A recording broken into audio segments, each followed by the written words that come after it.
आधा घंटा का ही तो शो है, आधे घंटे का में हम मौजूद हैं और तस्वीरें आप अपनी टेलीविजन स्क्रीन पर देख रहे हैं। पूरे दिल्ली को समेटकर कनॉट प्लेस के इस सेंट्रल पार्क में एक तरह से ये कार्यक्रम रखता है।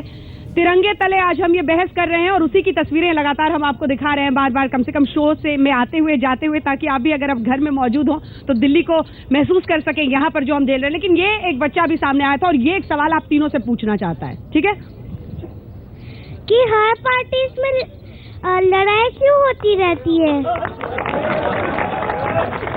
पहला जवाब वो दे जिसने, कौन करेगा? हारून जी। बेटे, जब बहुत सारे लोग झूठ बोल रहे होते हैं ना, तो सच पे चलने वाले लोग हैं वो लड़ने लगते हैं। आपको विश्वास हो रहा है इस जवाब पर? वो कह रहे हैं कि ये लोग सच बोलते हैं इसलिए लड़ते हैं। नहीं लग रहा। सुधांशु त्रिवेदी जी। नहीं, मैं कहूंगा लड़ाई नहीं होती है, लोकतंत्र में एक स्वस्थ राजनीतिक प्रतिस्पर्धा होती है। गोपाल राय साहब, आप भी जवाब दीजिए इसका सवाल ऐसे नहीं जाना चाहिए। देश की आजादी और ईमानदारी को बचाने के लिए लड़ना पड़ेगा, और एक बार नहीं, सबको लड़ना पड़ेगा। जब तक देश के अंदर बेईमानी जिंदा रहेगी, लड़ना पड़ेगा। सर, मेरा क्वेश्चन बस एक है सुधांशु जी आपसे, और मैं आपको बता दूं कि मैं मोदी जी की बहुत इज्जत करता हूं, लेकिन मेरा क्वेश्चन सिर्फ इतना है कि मोदी जी को आप अगर एक केवल ब्रांड बना देंगे, मैं उन्हें इंडिया का ब्रांड देखना चाहता हूं, इंडिया के प्रधानमंत्री की तरह। आप उन्हें मोदी जी की तरह वाटर की लेबलिंग कराएंगे कि बिस्लेरी की बोतल पे मोदी जी आएंगे, तो ये हमारे लिए बड़ी दुख की बात है कि हमारे पीएम को एक बोतल पे और उसे ब्रांड बना के बेचना पड़ रहा है। मुझे एक मोदी का इंटरनेशनल ब्रांड चाहिए, एक देश के पीएम के रूप में। रामलीला मैदान में आज ऐसी बोतलें बांटी जा रही थी जिनमें उनकी तस्वीर लगी थी। देखिए, मोदी जी कोई मार्केटिंग के संदर्भ में ब्रांड नहीं है, वो आज जन जन की आकांक्षाओं के प्रतीक बन चुके हैं, जो 21वीं सदी में नए भारत को एक नई दिशा में ले जाना चाहते हैं, और ये राष्ट्रीय नहीं वैश्विक स्तर तक हो चुका है। और रही बात दूसरी, एक और आपको इन्होंने बात कही थी, इंटरेस्टिंग बात बताऊं। आज से 1.5 साल पहले अमेरिका में न्यू जर्सी में मोदी जी के नाम पे दालमोट का पैकेट देखा मैंने, इसका नाम मोदी मैजिक था। तो कोई ये यहाँ नहीं किया है, वो लोग अपने आप ही पूरे विश्व में वो चीज दिखाई पड़ रही थी 1.5-2 साल से। तो कोई ऐसा है ही नहीं जिसका लगा सके। राहुल जी ऐसा है, नहीं कराते। ऐसा है, ये बात सही है कि भारतीय जनता पार्टी मार्केटिंग की एक्सपर्ट हो चुकी है, और जिस तरीके से 66 साल हमसे हिसाब पूछते हैं, आज ये हिंदुस्तान जो है मंगलयान पे जब जाता है तो मोदी जी कहते हैं मैंने भेज दिया 5 रुपए किलो। ये कभी नहीं बोला है, ये कभी नहीं बोला है। चलिए कुछ और लोगों के सवाल लेते हैं यहाँ से। आप, मेरा क्वेश्चन ये है कि आप हमेशा मोदी मोदी करते हैं, आपका दिल्ली में कोई एजेंडा है? आप ये कहते हैं कि केजरीवाल जी भगोड़े हैं। आपकी पार्टी में अटल बिहारी वाजपेयी जी ने 1996 के अंदर कुर्सी छोड़ी थी, आपने उन्हें भारत रत्न दिया। दूसरी पार्टी का करता है तो आप कहते हैं भगोड़े हैं, ठीक है। एनसीपी आपका साथ देने को कहती है तो आप कहते हैं नेशनल चोर पार्टी है। अगर कांग्रेस साथ देने को कहती है तो ये आप कहते हैं कि कांग्रेस की बी पार्टी है। आपका दिल्ली में कोई एजेंडा है, आप बता सकते हैं? सुधांशु त्रिवेदी जी। देखिए, एक तो बात मैं ये स्पष्ट कर दूं कि 13 दिन की सरकार में अटल जी के पास समर्थन नहीं था, इसलिए इस्तीफा दिया था। यहां समर्थन था और भागे, दोनों में जमीन आसमान का अंतर है। दूसरी बात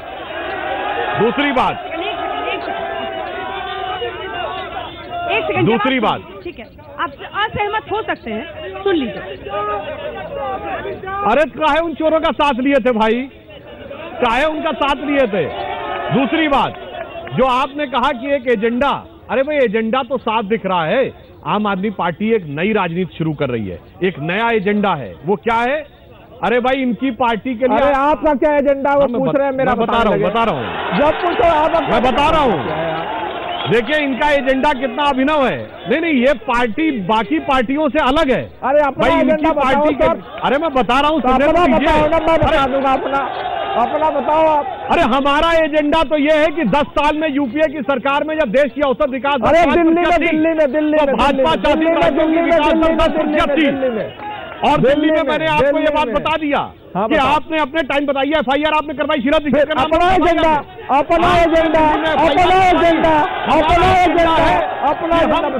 बिजली भी देंगे, सही दरों पे देंगे, सही ढंग से देंगे, स्वच्छ प्रार्थी शासन देंगे। 30% बिजली का दाम बताइए कहाँ गया।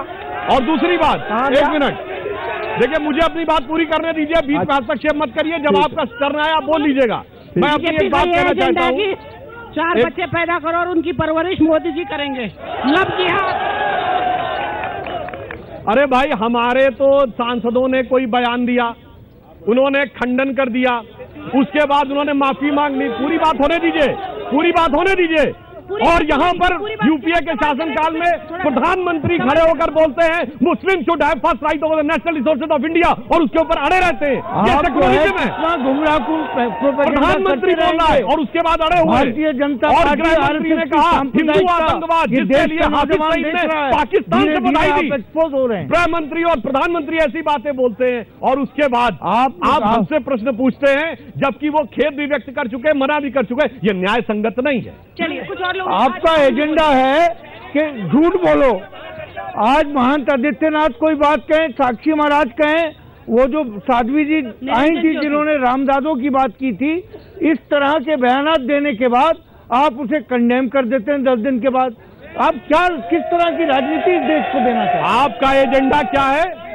आपकी पार्टी के नेता ए.के. एंटोनी ने अपनी रिपोर्ट में कहा कि कांग्रेस पार्टी एक समुदाय विशेष की तरफ झुकती नजर आई। हमेशा हम नहीं बोल रहे, वाली बात आपकी पार्टी की रिपोर्ट बोल रही है। आप खुद देखिए कि आपने क्या किया। वो एजेंडा जनता ने भी दिखाया और आपकी पार्टी की आंतरिक रिपोर्ट भी दिखाई। आपका एजेंडा तो हमने यूपी और दिल्ली में देख रहे हैं। गोपाल राय जी, देखिए, मेरा ये कहना है बयान के मामले में, आज माननीय नरेंद्र मोदी जी ने दिल्ली के पूर्व मुख्यमंत्री को नक्सलाइट कहने की कोशिश की है। नरेंद्र मोदी को माफी मांगना चाहिए इस बात से।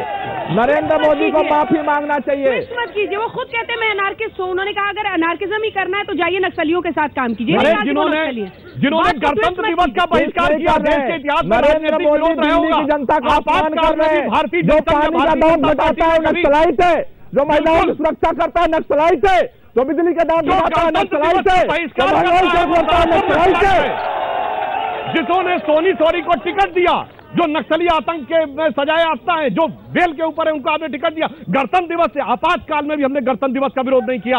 आपने राष्ट्रीयता की भावना का इतना भयंकर विरोध किया है, इसलिए उन्होंने ऐसा बोला है। उन पन्नों को भूलिए मत गोपाल राय जी। गणतंत्र दिवस के लिए बच्चे देश भर से बहादुरी पुरस्कार लेने आए थे और आप धरने पर बैठे थे। सुन लीजिए, और कह रहे थे अरविंद गणतंत्र दिवस, गणतंत्र दिवस इसलिए हम मनाते हैं कि हमारी महिलाएं महफूज रहे, हमारी महिलाएं महफूज रहे, इसलिए गणतंत्र दिवस मनाते हैं।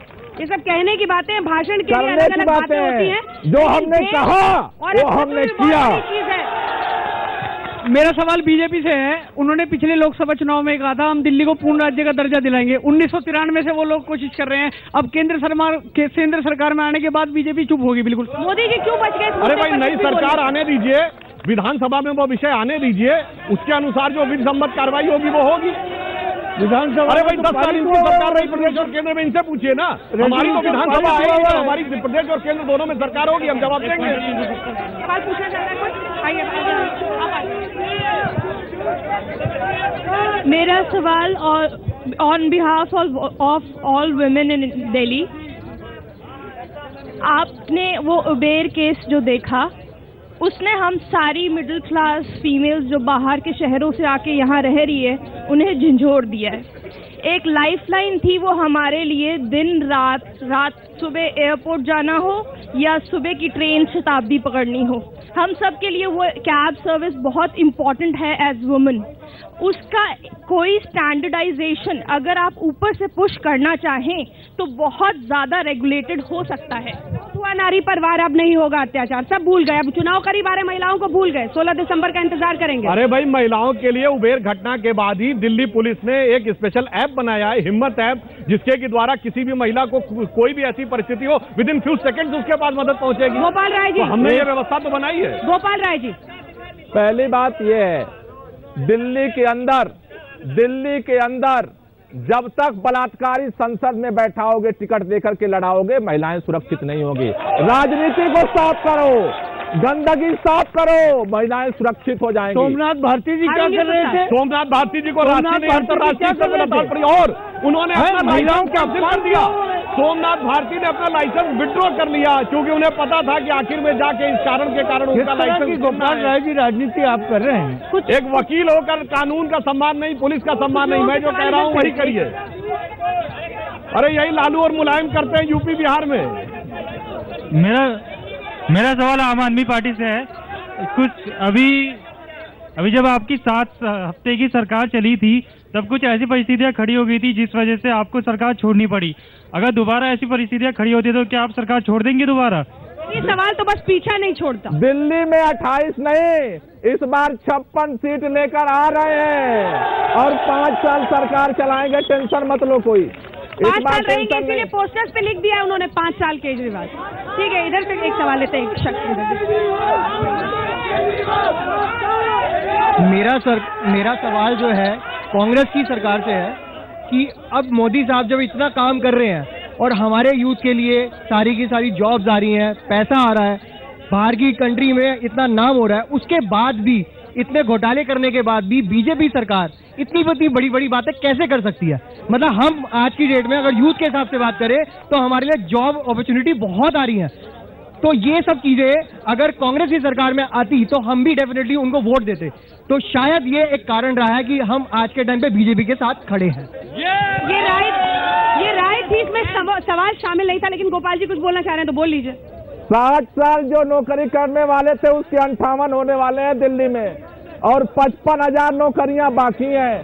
सेंटर ने एक भी वैकेंसी नहीं खोली। दिल्ली में आएंगे 55,000 को तुरंत नौकरी का फरमान आपको होमगार्ड और सफाई कर्मचारियों को भी पक्का करने वाले थे।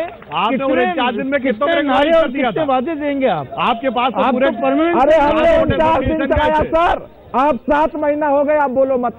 अरे भाई वो करना तो सरकार का काम है ना।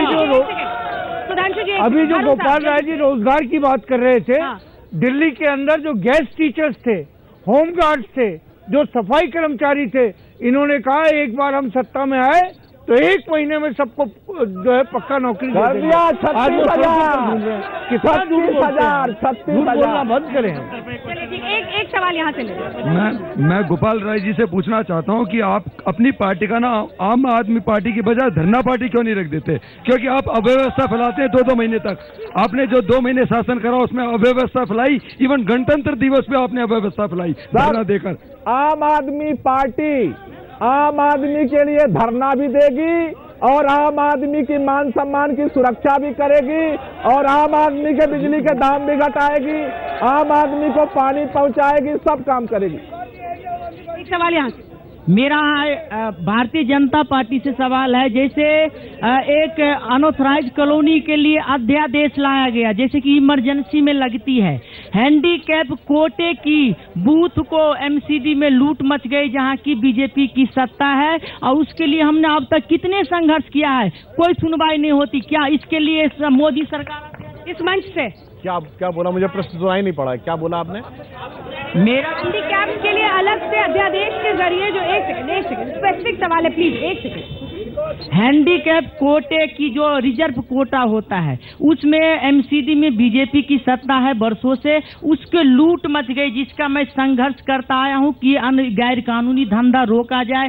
यदि अनऑथराइज कॉलोनी के लिए बीजेपी अध्यादेश लाती है जो इमरजेंसी में लाया जाता है, क्या इसके लिए इलेक्शन से पहले अध्यादेश लाएगी रोकने के लिए? आपके लिए वोट बैंक नहीं है ईमानदारी से? जी नहीं, हैंडीकैप के विषय पे जो इन्होंने बात कही है उस विषय की हम तथ्यात्मक जानकारी लेकर जो भी समाधान होगा वो करेंगे। 8 साल जानकारी में ऐसी बात नहीं है जो आप कह रहे हैं। अच्छा टेंशन मत लो, 1 महीना और बाकी है, बस 1 महीना इंतजार करो, 1 महीना बस।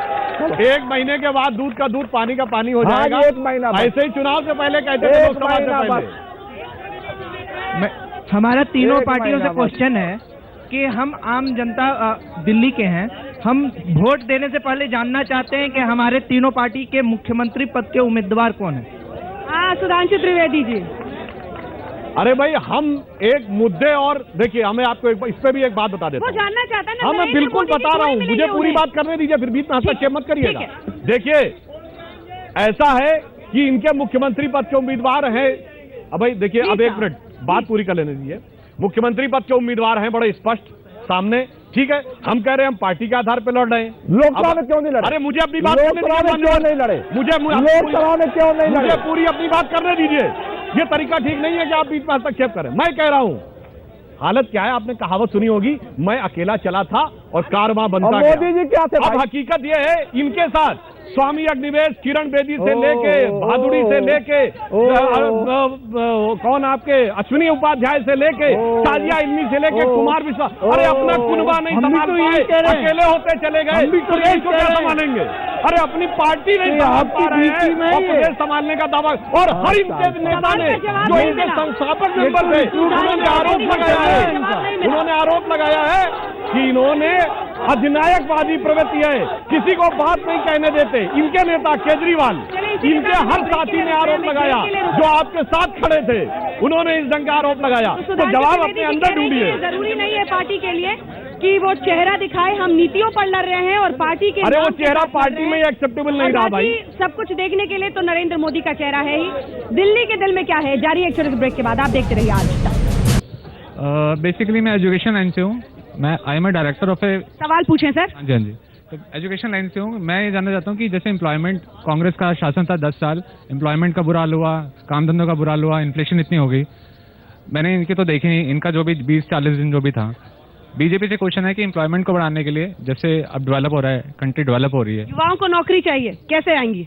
देखिए, मैन्युफैक्चरिंग सेक्टर को आगे बढ़ाने के लिए, इंफ्रास्ट्रक्चर सेक्टर को आगे बढ़ाने के लिए, एग्रीकल्चर को करने के लिए जो काम किया है, मैं प्रमाण सहित बोल रहा हूं। हमारी पिछली सरकार में, ये पिछली यूपीए सरकार का डाटा है कि 99 से 2004 के बीच में हमने 6 करोड़ 7 लाख व्यापार जॉब सृजित किए थे, और इनकी सरकार ने 10 साल के बाद कहा 1 करोड़। तो हमने 6 साल में ये करके दिखाया था, राज्यों में करके दिखाया है, दिल्ली में भी करके दिखाएंगे। आज भी तमाम यूपीए की पॉलिसीज का नाम बदल बदल कर अपना रहे हैं।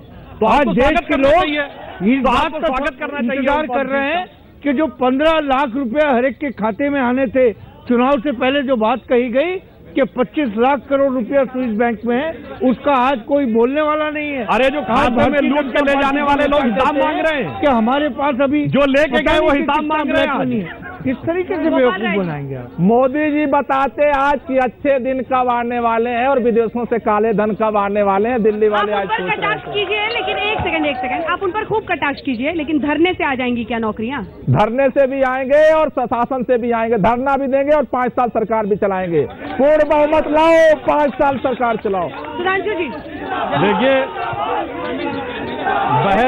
एक सेकंड, बहस बहुत हो गई, बहस बहुत होती रहेगी। मैं एक लाइन कह के बात को खत्म करूंगा। एक सेकंड सुनिए साहब, सुनिए प्लीज। मैं एक लाइन कह के इनके लिए बात खत्म करूंगा कि चंद बातें करना और मुतमई हो जाना नहीं अच्छा। सियासत आखिरी दम तक सभी को आजमाती है। बुलेट ट्रेन की गुंजाइश नहीं होती सियासत में, जहाँ किरदार हल्का हो कहानी डूब जाती। पैसेंजर का गाड़ी में बैठने की जगह नहीं, बुलेट ट्रेन चलाएंगे। अरे मान्यवर, आप तो हवा में चला रहे थे, आप तो पूरे देश को 7 दिन में भ्रष्टाचार कर दिए। संभाले नहीं, चमती चले न पावे, रजाई का पेड़ बांधे।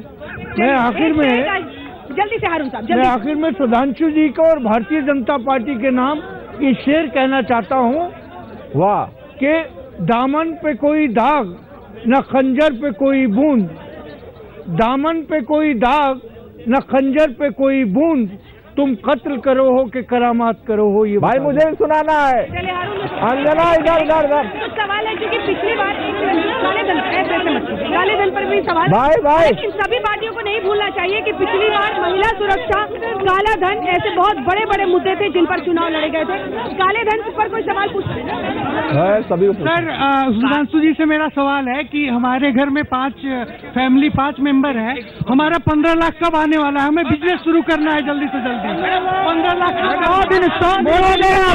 ऑस्ट्रेलिया में G20 में काले धन को लेकर जो विदेशों के साथ सहमति होनी चाहिए थी, उसकी शुरुआत मोदी जी ने ही करवाई है।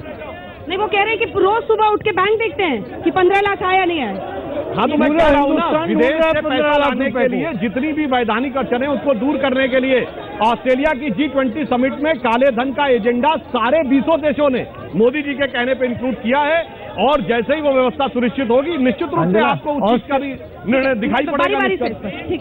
ऐसा है, अभी सुधांशु त्रिवेदी जी ऑस्ट्रेलिया की बात कर रहे थे, हिंदुस्तान के उद्योगपति अडानी जी वहां जाकर कोयले की खाने खरीदते हैं, और स्टेट बैंक ऑफ इंडिया की चेयरपर्सन वहां बैठे बैठे 7,000 करोड़ का लोन सैंक्शन कर देती हैं। ये क्या ऑस्ट्रेलिया और अमेरिका की बात बहुत बड़ा मुद्दा है, और ये सब छवि जा रही है। देखिए, भ्रष्टाचार के संदर्भ में मैं सिर्फ एक बात कहना चाहूंगा, मैं कोई बहुत बड़ा उनको सर्टिफिकेट नहीं मानता हूं, मगर 2011 में वह अमेरिका जिसके बारे में कहा जा रहा था मोदी जी को वीजा नहीं दे रहा, वैसे उन्होंने वीजा मांगा नहीं था। यूएस कांग्रेशनल रिसर्च सर्विस की रिपोर्ट में मोदी जी के लिए लिखा हुआ ही इज अनकरप्टेबल, यानी जिसे भ्रष्ट करना संभव नहीं है, ये वो देश कह रहा है जो आपके खिलाफत में माना जाता था। ये मोदी जी का गुणगान करेंगे, आप जवाब दीजिए। तू जिंदा है, तू जिंदा है, तू जिंदगी की जीत पर यकीन कर, अगर कहीं है स्वर्ग तो उतार ला जमीन पर। बस इतने का। गोपाल राय जी, इसमें से कितने लोगों को साथ लेके आए थे आप? पूरी दिल्ली हमारे साथ है जी।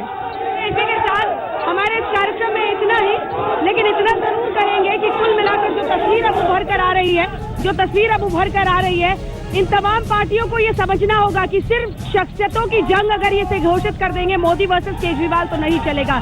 महिलाओं की सुरक्षा, बिजली, पानी, शिक्षा, ऐसे तमाम मुद्दे हैं जो अहम हैं और दिल्ली के दिल में बसते हैं। अगर कब्जा करना है तो वो दिल जीतना होगा। देश दुनिया की बाकी खबरों के लिए आप देखते रहिए आज तक।